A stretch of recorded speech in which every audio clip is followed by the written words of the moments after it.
Your vehicle is designed to make everyday driving comfortable while maintaining safe handling in demanding conditions and emergency maneuvers. Shocks and struts do more than just handle bumps and potholes. Your ability to stop, accelerate, and steer are tied directly to the condition of your shocks and struts. They affect your confidence in knowing that your vehicle will perform the way it was designed to when you need it to.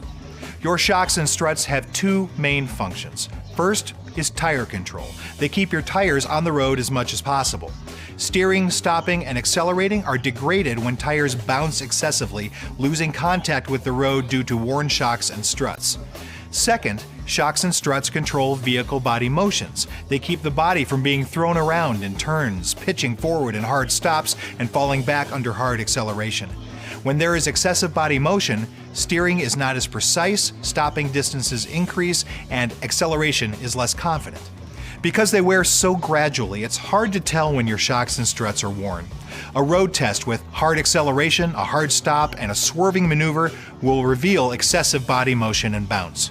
By the time you've driven 50,000 miles or 80,000 kilometers, your shocks and struts will have bounced up and down 75 million times.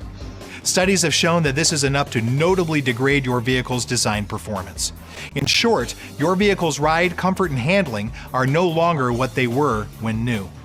If you want to restore your vehicle's design performance, you may want to replace your shocks and struts after 50,000 miles, 80,000 kilometers. And if you demand more of your vehicle than it was designed for, better handling, greater towing or hauling capacity, oversized wheels and tires, modified suspension, etc., then ask your service advisor about appropriate shock or strut upgrades.